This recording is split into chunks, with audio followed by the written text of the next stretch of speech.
Жоқ, проблем жоқ. Таулы жағдайға өсе береді. Сен просто қазға бірінші шыққан кезде кішкене условия жасауың керек. Жылы жерде тұру керек ол. Балапан кезінде кішкене өсті ғой. 15-20 күнге дейін жылы жерде тұру керек. Сквозняк емес, құрғақ сондай жерде тұру керек, жылы жерде. Вот содан кейін өсіп кеткеннен кейін сен сыртқа шығарсаң проблем жоқ уже. Одан кейін ол қысты да көтереді, любой қысты. Өзімізде 47 градусқа дейін қыс барды былтыр ал. Ең қатты суықтар 47 градус болды. Қазір өлген ештеңесі жоқ жүрді ғой. Енді ыстықты да көтереді ол. Өзімізде биыл ыстықтар болды, например, сондай 42 градус, 45 градус ыстықтар болды. Сол кезде де жатты. Енді, конечно, қиналады, жаңағы су көп іше береді, жата береді, тамақ жемей қалады, сол кезде біреулер шошып қалады. Ол естественно нәрсе ол. Күн ыссы қайнап тұрғанда ол тамақ жеуге зауқы жоқ та вообще. Тек су ішеді, сөйтеді де жата береді, ол шыққысы да келмейді, ешқандай жүргісі келмейді лишний. Кешке қарата, кешсе уже білесің жем жейтінін. Кешке қарата жем салып қоясың, таңертеңге дейін жейді, ертеңгі күні күндіз қайтадан жемейді, солай жатады. Потому что күн ыстық. Енді 30 градустарға проблем жоқ. 30 градустарда жемін де жей береді, суын да іше береді, проблем жоқ. Қысты көтере береді. Сондай нәрсе. Жоқ, оны өзіңіз білесіз ғой. Бірақ қыста алып қала алсаңыз, өзіңіздің жұмыртқаңыз болатын болса ұтасыз. Сіз жұмыртқаны 500-ден сатып алғаннан гөрі қыс бойы қазыңызды бағып шықсаңыз, ол жемі дейтін ақтайды спокойно. Біреулерге жекелерде санап бергенбіз оның қаншалықты жем жейтін, ал осындай количество қаз мынандай жем жейді. Сен сол қаздан қаншама жұмыртқа аласың, ал санап көрші деп. Жұмыртқасын санап бергенде ана ақшасынан асып кетеді ал. Пайда ма? Пайда. Даладан сатып алғаннан гөрі өзіңе қалдырған жақсы. Енді, конечно, қалдырмаймын дейтін адам болса, өзі біледі ғой, қалдырмаймын, түгел сойып жеймін, келесі жылы қайтадан балапан аламын, мен қыста жүргім келмейді десе, өзі біледі әлбетте. Но бірақ қалдырған ол тиімді. Өйтетін болса, птица фирмалардың өзі де соншама бас қазды қалдырмас еді, егер де пайда болмаса. Ол жұмыртқасын сатып, балапандай жаңағы шығарып алып сатып, соның өзінде ол пайда көргендіктен сол қалдырып отыр. Сол себепті сіз ұтасыз қалдырсаңыз. Енді, конечно, қалдырмаймын десе, әркім өзі біледі. Қаз әртүрлі енді. Простой қаздарды ұстасаңыз 5 ай соя алмайсыз. Енді көп мөлшерде ұстасаңыз 6 айға дейін кетіп қалуы мүмкін, 7 айға дейін. Ол бәрі өзіңізге байланысты енді. Сосын ертерек союға келетін қаздар бар енді. Олар мына простой қаздардың ешбіреуі келмейді. Мен өз басым 3 айдан бастап соя берем қаздарымды.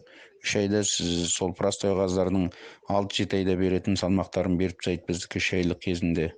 Біздікі енді породистый қаздар, басқа қаздар. Сондықтан ертерек соя аламыз. Сол, так простой қазды 3 айда соя алмайсыз, ешқандай қазды 3 айда соя алмайсыз. Жоқ, ғалым, қаз дейтін ең вообще не порода, сондай неприхотливый деме қалай. Құттай бір кішкентай кезінде условия жасап жеш, болды, содан кейін ол дейтін иммунитеті мықты ондай. Не емес, аурушаң емес. Бір өзің инфекция бар жерден алып келіп бір қырып алмасаң, былай так нормально негізі. Сондықтан жалпы енді қаз жақсы құс, ол индюкте емес. Индюкте енді жамандамаймыз, өзіміз ұстап көрген жоқпыз ондай. Ұстадық бір жылдай просто. Еті ұнамай қалды, сосын тастап кеттік өзіміз. Так енді қазбен 9 жылдай болды ғой, айналысып отырғанымызға. Иммунитеті мықты құс қаз дейтін ондай. Үйрек те, индоутка да мықты сондай. Анау-мынау енді өлтіру қиын олар деген сияқты осындай. Мықты олар. Ол жағынан проблема жоқ. Енді біздікі енді қалмақұр қаздар ғой, басқа порода енді сол ірі қаздар. Енді ана жібердік қой сол YouTube канал, соның ішіне кірсеңіз, біздің қаздарды көресіз өзіңіз. Соның ішіне кіріп, ашып, жаңағыдай нет көріңізші, жаңа YouTube каналдың ссылкасын жібердік қой, соған кіріңіз, ашыңыз, соның ішінен көресіз қаздардың қандай қаздар екен, ірі қаздар екен. Сосын 500 жұмыртқаны алатын хозяйство болу үшін сізде дейтін енді жалпы үлкен хозяйстводан алған жақсы. Потому что 500 жұмыртқаны енді 10 күнде жинап шығару үшін қазір есебін берейік енді. 10 күн жинайтын болсаң, например, 500-ді 10-ға бөлгенде 50. 50-ді 50. 100 қаз. 100 қаз болатын болса 50 болады, 50-ді 10 күн. 100 ұрғашы қазы бар адамнан алуыңыз керек қой. 100 ұрғашы қазы болу керек оның. Әйтпеген жағдайда ол 500 жұмыртқа тауып беру мүмкін, бірақ 10 күннен жоғары жинат деген сөзде. Негізі инкубационный жұмыртқа енді жалпы енді жақсы результат алу үшін 10 күндік жиналған жұмыртқа болса жақсырақ. Одан көп жиналған болса да болады, бірақ ол үшін инкубационный жұмыртқаның түгел несін сақтау керек, олар жаңағы сақтау температураларын қалай айналдырып тұру керек, анау мынау жаңа влажность сондай нәрселерін сақтайтын болсаң, онда кішкене жұмыртқаны көп сақтау болады. Әйтпеген жағдайда жұмыртқаның качествосы кете береді. Сол себептен сен көп қазы бар хозяйстволардан алуың керек. Например, 10 шақты ұрғашы бар или 20 шақты ұрғашы барды алатын болсаң, ол дейтін, значит, 10 күн емес, ол бәлен күн жинат деген сөз. Бірақ өтірік айта беру мүмкін, адамдар бір болады ғой, ұяты жоқ адамдар. Мен 10 күн жинадым деп қойып айта беру мүмкін. Сондықтан хозяйствосын көруің керек сен. Что ода 100 аналық бар ма, действительно, әлде одан да көп аналық бар ма? Сондай болса, 10 күн жинадым десе, сенуге болады. Жалпы бірақ олардың да өздері өтірік айта береді. Птица фабрикаларда, например, оларда мыңдаған жұмыртқалар бар да, өткізе алмай жатырады да, олар бұрынғы жұмыртқаларын өтіріктен новый жұмыртқа деп айтып тыға береді. Ондайлар бар. Сондықтан жалпы негізі Құдайдан қорқатын адам болу керек қой, кім болғанда да, өтірік айтпайтындай. 10 күндік пе 10 күндік, или, например, асты деп айтатындай кішкене. Енді жалпы 15 күнге дейін, 20 күнге дейін де болады, бірақ температурный режим сақтау керек ол үшін. Енді хотя бы сақталмағанның өзінде де ол жұмыртқа аз тұрған болу керек. Көп хозяйствосы бар жігіттер бар ғой негізі, олар артынан шығады. Кештеу жұмыртқа активный туа бастайды, от сол кездерде шығады. Қазір табу қиындау, әлі ондай количествода ешкім туа тұрған жоқ қой. Вот ғалым, сол породистый қаздарды простой қазбен шатыстырсаңыз, ұрғашыларды, еркектерді ірі болып шығады. Ана жерде 50-ка дейді, оларда 50% қалмағыр, 50% простой қаз. Ұрғашыларының өздері 9 килограмм тартып жатыр, а простой қаздың ешбір ұрғашы ешқашанда 9 килограмм тартпайды, даже еркектер ала алмайды ондай салмақты. Ұрғашыларының өзі 9 килоға барып жатыр, ойлай бер. Еркектер, простой қаздардың еркектері сол 7 килоға барса ол жақсы, ол 7 кило жарымға барса, кейбір қаздар оған да бара алмайды. Ғалым, просто қай жақтансың деген, жалпы қазға кейбір қалаларда спрос жоқ кішкене. Шымкентте, Таразда менің естуімше негізі қазға кішкене еттей сату, өсіріп барып сату сіздерде кішкене тиімсіздеу. Сіздерде балапандай сатып жіберу тиімді. Вот солға айтып отырғаным жалпы. А біздерде өзімізде олай емес. Біздерде өзімізде үлкейтіп барып етке сойсаң ұтасың, көбірек ұтасың. Жалпы негізі өзім көп адамдарға енді совет берем негізі. Жұмыртқа сатпаңдар деп. Қаздың жұмыртқасын сатқан ол тиімді емес. Жұмыртқасын, сіз көп қаз ұстайтын болсаңыз, өзіңіздің инкубация жасайтын жаңа неден асып кетіп жатса, инкубаторға сыймай жатса, вот сондай жағдайда сол көп қаз ұстайтын адамдар сатады. Сосын өзінің мөлшерін біледі ғой, енді қаншалықты қаз өткізе алатынын. Сондай жағдайда ғана басқызатта басқаның кішкене сатыңқырайды. Сондай болады.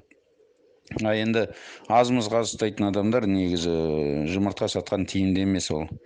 Жұмыртқаны 300-500-ге сатып жібересің, жарайды, жақсы да. Енді балапандай шығарып сататын болсаң, бір ай шыдап, сіз 1500-ға сатасыз. 1000 теңге ұтып тұрсыз ба? Ұтып тұрсыз. Енді соны балапандай да сатпай, тіпті өсіріп барып сататын болсаң, еттей. Жоқ дегенде бір қазың 8000-ға өткізесің. Қанша ұтып тұрсың үстінен, например, 500-ге сатып жіберген жақсы ма, әлде 8000-ға сатқан жақсы ма? Енді, конечно, жемі бар, жемі көп болса 1500-дай кетеді дегенде, или 2000-дай кетеді деп. Грубо санағанда 2000-дай кетеді ал. Сондай болатын болса, сен 6000 ал, ана 500-ден көрі 6000 болатын болса, 5500 тағы көрдің деген сөз үстіне. Сондықтан сондай нәрсе, негізі қазды өсіріп барып сатқан жақсы. Бірақ енді кейбір региондарда өсірген қаздың бағасы жоқ, алынбайды, арзанға кетеді, сондай жағдай. Сондықтан енді негізі жалпы регионға қарайтында сол мәселе айтып отырған мен. Саидбек, дұрыс айтып жатсаң, ғалым, негізі мына жалпы айналысқың келіп жүрсе, жұмыртқа сатып алған ұтасың. Жалпы негізі өзіңде қаз болып, соның жұмыртқасын бастырсаң, вообще ұтасың. Енді өзіңде қаз жоқ болып, енді жұмыртқа сатып алатын болсаң, қазір жұмыртқа активно туып бастаған жоқ ешкімде. Сосын қазіргі күні алған жақсы емес негізі. Потому что оплот аз болады қазіргі күні. Мен өзіміздің ауылдас жолдас жігіт, өткенде қазы ертерек туып кетті. Сода ал 30% оплот жоқ. Өзіміз оны айттық. Қазір ерте туып жатыр, оплот аз болады деп ол ескертілді. Баяғыдан бері ескертіліп жүр талай. Оплот қазір почти жаңағыдай аз процент болады, ертеңгі күні ұтылып қаласың деп. Негізі оплот жақсы болатын мезгіл марттың аяқтары, марттың орталары, солай оплот жақсы болады. Сонда сол мезгілде алып даже басқызатын болсаңыз, сіз майдың басында шығарсаңыз, сіз үшін жақсы. Қай регион енді сіздің тұратыныңыз? Жалпы апрельдің орталары, сол майдың басы жақсы мезгіл. Сол уақытта шығарсаңыз да жеткілікті. Ол уақытта шығу үшін сіз марттың ортасы, жаңағы марттың аяғы солай бастыруыңыз керек қой. Жалпы жұмыртқаны сатып алып жасаған жақсырақ.